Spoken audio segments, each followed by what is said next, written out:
Welcome to the Mama Needs a Moment podcast with your hosts, Chrissy and Cindy, co-founders of Her Plus Health Collective, and moms who understand the chaos of juggling it all. But here's the thing, your well-being matters. That's why we're on a mission to change the way moms take care of themselves.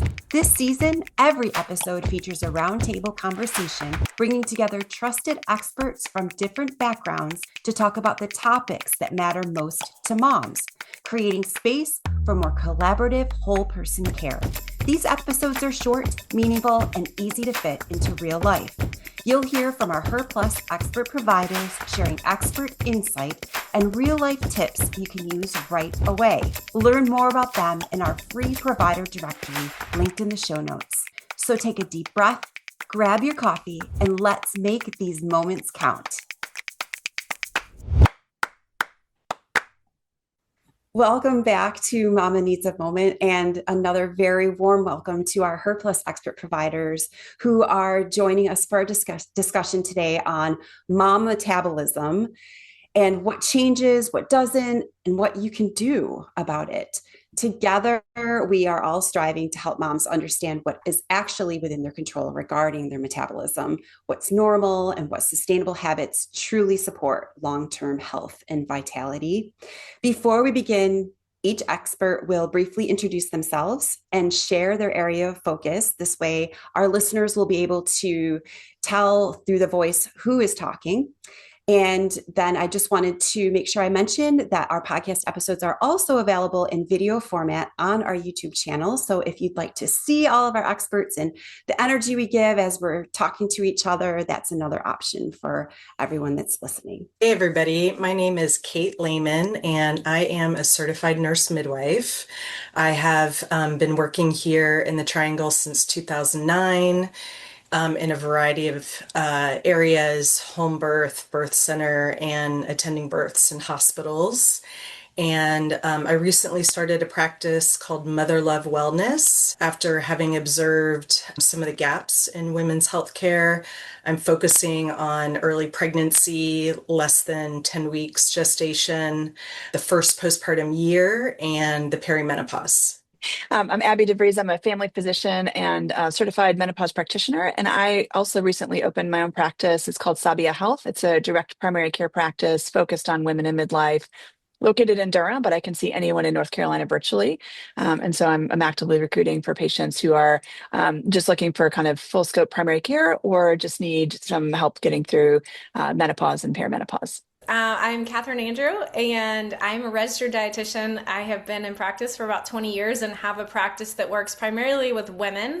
And we do comprehensive nutrition, whole body support where we focus on digestive health, hormone health, and metabolic health, and really love to support the nervous system above all else as it relates to nutrition and health in that way. I have recently, in the last few years, delved more into focusing specifically on women in perimenopause. So I work with women in that age group and love my work and love helping women navigate so much of the clutter that we see online. Hi, everyone. I'm Sarah Priest, founder of Great Days by Sarah. I'm an ACE certified personal trainer going into my 21st year, which is crazy. So yes, I started when I was like 8 years old. And then I tagged on a perinatal wellness specialty when I found out I was pregnant. So I work with moms that are going through pregnancy or trying to get pregnant, and then through their whole journey of becoming moms, where we tend to fall to the bottom of the priority list. And I learned that the hard way as a mom. So now I work with moms in the physical, the mental, and emotional capacity of carving out 2% of the day for themselves so they can love the way they look and feel, have more energy and confidence. I want to give a trigger warning for our upcoming episode. We will be talking about dieting. So if you are sensitive, you've experienced eating disorders or disordered eating, I just wanted to give you a heads up to take care of yourself if you are going to be listening to this episode. So many women are told that if they're struggling with fluctuations in weight, energy, or blood sugar, they just need to try harder. That's basically what the wellness industry tells everybody, is that it's you're the problem, you're at fault with whatever you're trying. With dieting and making healthy changes in their life, it's just that constant parroting of it's my fault, it's my fault. But that message often makes things a lot worse. Why does repeated dieting tend to backfire for women, especially moms? How does it increase fatigue, stress, weight cycling, and metabolic resistance instead of improving health? And why is the wellness culture messaging so extremely harmful? I think the biggest reason it fails is because it's not sustainable. It's not how we can live. And so, for like, I work in that space, and what many of the moms that come to me say, I want to lose the baby weight. That's like the number one complaint that I get. And when it really comes down to it, it's like we've lost ourselves. We've lost our sense of self and how we used to feel before we became a mom. And yeah, the weight, obviously, it's a very measurable number on a scale. But to take that diet and like restrict everything and restrict the calories and restrict the foods you eat, you can't sustain that throughout life. So I always say like consistency is better than these all or nothing or like forever or always kind of rules of things. And the most important part is to do those small steps that do stick and not to completely deprive yourself of it. Because then when you come off that diet or come off that now shot and you haven't changed anything else, not only does it all come back on, but it's actually worse to yo-yo than to maintain a higher weight. So the culture is my biggest barrier of convincing moms it's not about the number on the scale, but it's how you feel in your clothes and it's the energy you have and the confidence you have. And unfortunately, in our culture, a lot of the times it is tied to that scale. But the dieting just makes it even worse, and those hormones fluctuate and change, and you can't maintain. So it's like that consistency beats intensity every single time. Do I have like an hour to answer this question or just 15 minutes? I know. It's so hard to just squish it down, right? It is, but I echo everything Sarah just said for sure. And I would say another big thing is that we are so hyper focused on restriction and minimalism. And the conversation is always, when you think about nutrition, the immediate thought is, what am I eating too much of and what do I need to remove? And it is harmful. And it is, we are working with women. I'm 45 myself, and I've been hearing that message for 45 years. And so there has been this chronic underfueling for women who are in perimenopause right now. And it is hard to let that message go, that the answer must be that I am eating too much, that I am intaking too much and I am not moving enough. And so I really feel like we are starting to see a little bit of shift of working towards like building muscle, right? This idea of like the first thing in many years that has been more of sort of an abundance mindset. But if I go way back to when I talked about metabolism as this idea that your body's not going to rev up metabolism if it does not feel safe. And if you are chronically stressed and doing a lot, which we're all doing, and you're under fueling, then we're just not going to see much change in a healthy way for women when it relates to metabolism. So I would say the focus on restriction rather than abundance and figuring out what can I get enough of? Am I eating enough to stabilize my blood sugar rather than what do I need to avoid is one of my big things for sure. This episode is brought to you by Her Circle, the ultimate community for moms looking for real connections, meaningful experiences, and expert support. From mom's night out and family adventures to book club, volunteer opportunities, and expert workshops, Her Circle is where moms come together to learn, laugh, and lift each other up. Spots are limited, so join the waitlist at herhealthcollective.com/membership and be the first to know when doors open. To go back to the yo-yo dieting, I'm worried we're going to see more of this with the GLP-1s and people having access and then not having access and losing a bunch of weight and losing muscle because they're not appropriately fueling and strength training. Then when they gain the weight back, the fat kind of comes on more quickly.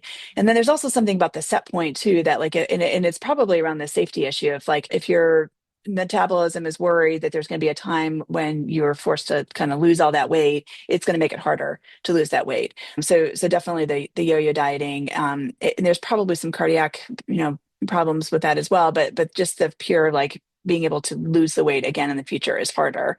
And I think there's some studies that show that the emphasis, and I've had to have the same frame shift because I'm older than you, Catherine. So I've been hearing these messages longer and like the, Kate Moss models of the 90s. Yeah. Now what I try to do is I try to keep as my model of like what I want to be as someone who's got muscles. And I notice that more now, that like what I seek and what I think seems healthy is not someone who's waif thin, but who has muscles. And that's what I'm trying to build, not just for my future, but also for, like, vanity's sake, but the future specifically. And I think that if we keep talking about this message, I think it's going to lead to hopefully healthier attitudes and people feeling healthier too. So the appropriate fueling and the strength training, I think, is very important. And then certainly there are people that have an unhealthy amount of weight, and we need to help them to do that as well. And hopefully they're doing that under guidance. But the shift away from diet culture would be, I think, very welcome. Yeah, I'm fully agreeing with Dr. Abby about all of that. I have the same thoughts and fears about the GLP-1s in the future, as a woman who's myself, trying to navigate this perimenopause, but also helping other women keep their bone strength and prevent muscle loss. I personally know people that are on GLP-1s, and when I ask them about, okay, you're losing weight, but how do you know you're not losing lean muscle? How do you know what you're losing is fat? They are just not getting the oversight that they should be. But I fear that with this increase in, all of the GLP-1, women are not getting the oversight that they need, and they're not getting the wraparound services of nutrition and strength training, that is going to impact their bone health, in the future. And I'm shifting my vocabulary to my daughters, and I have two nieces that are elite athletes in college, that I'm talking to them about REDS, which is energy restriction now that can possibly affect their reproductive years and their bone health in the future. So I think just we're all becoming more aware, and hopefully shifting the narrative and the conversation around becoming strong as women, not thin. Right.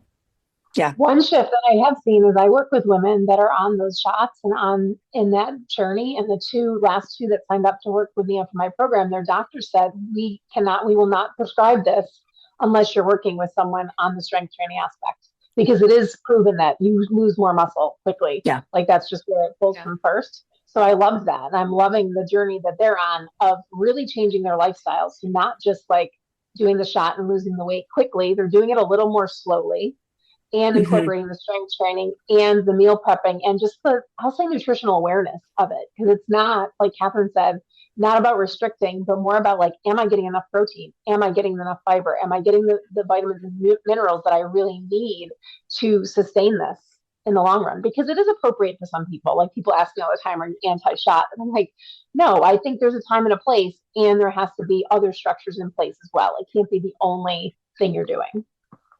So well said. I agree, Sarah, in that I'm not anti-GLPs at all. I think they're fabulous tools at times. I wish it was more of an only when type condition. So the physician I work with is, again, you have to be checking that box that I am working towards hypertrophy and working with a trainer. I'm working with a nutritionist to make sure that I am not losing muscle, and we're measuring that regularly, because otherwise I don't think that as a medication they are going to provide long-term health, which might go back to the question in terms of what often fails is that we are so focused on the short term when it comes to diets, rather than thinking and just acknowledging, embracing that this is going to be a process, and it is probably better when done slowly and patiently for our whole body health than something that provides quick results. I mean, what's new about our culture? But I think that's where really helping women, no matter what tool they're using or how they're going about it, do it almost as slowly as possible, so that it is more about the habits and the systems that they're developing rather than the immediate outcomes that they're looking for.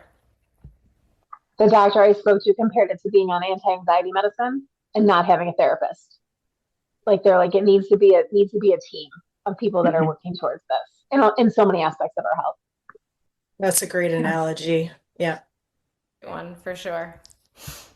My question with the shots and GLP-1 is, isn't that feeding diet culture, or is there actually need for it? Can you help me understand, and perhaps listeners? One thing I was going to mention, there's an endocrinologist, Rocio Salas Whalen, who just wrote a book called Weightless. I haven't read it yet. I think it literally just came out. She's been on several podcasts. And a couple of things that she said that I think are really fascinating. So one is around what you were just talking about with not losing weight too fast. And so you want to have people actually have hunger signals that they learn how to respond to in a different way. But if you have them on the highest dose, depending on the patient, and it's eliminating all sense of hunger, they're not learning to do things differently. So I think that's important. The other thing is, I mean, to answer your question, Cindy, these drugs have a huge role in kind of helping us reverse generational obesity. And she talks a little bit about this, that there's actually some epigenetics at play where we're almost passing obesity down to future generations. And if we can interrupt that and have people learn how to healthfully eat and maintain a healthy weight through their reproductive years, that they will pass on a healthier state of being for their children, which I thought was fascinating. So I do think there's a role, and I think that while we do have people who are underfueled and underweight, there's also an undeniable obesity epidemic that's leading to diabetes and heart disease and other diseases of the metabolic syndrome that are causing premature death in our country. And a lot of it is at the foot of the food industry, which I won't go into. In my opinion, I think there is a huge role for them. And I think they're safer and more effective than some of the other medications that we use, although I use those some too when people can't get coverage. But they need to be used sort of, under guidance, is my opinion. And these drugs aren't new. I think they're newer to like the general public, but these, like the GLP-1s have been around. I mean, I think they were approved in the early 2000s, working with men and women who were struggling with type 2 diabetes and taking the weight off to have that be like the first step. So it's not like they've been around a long time and they've had success in the society that we live in. But to your point, Cindy, like, is it kind of driving more of a diet culture? Like, I don't diet, now I take a shot instead, kind of thing. It's kind of a tricky middle. Like I said, I think there's a time and a place, but it should not be for the woman that lives down the street from me that needs to lose 15 pounds and got prescribed the shot. Like, that to me is like, that's a road that I don't want to go down in our society. But the generational trauma of obesity and turning it into that generational wellness, I think, is a huge piece of it. Dr. Abby, I've heard that they've started to look more at the GLP-1s for people that are in perimenopause because it might be helpful for certain things that they're experiencing. Can you share any feedback that you have in this area? Yeah, I mean, I think it's still so new. I mean, we have so little research on perimenopause in general, and the use of GLP-1s in this way is new. But they're anecdotally, the hormones and the GLP-1s tend to play well together for people who are struggling with insulin resistance specifically. And again, if you're doing that with strength training, appropriate diet, but I mean, I see a lot of prediabetes in people that you would look at and say, well, they look pretty healthy. And being able to jump on it now with something that's very effective that will help them to stay healthy and stave off cardiovascular disease in their 60s and 70s. I think there's a lot of promise for that.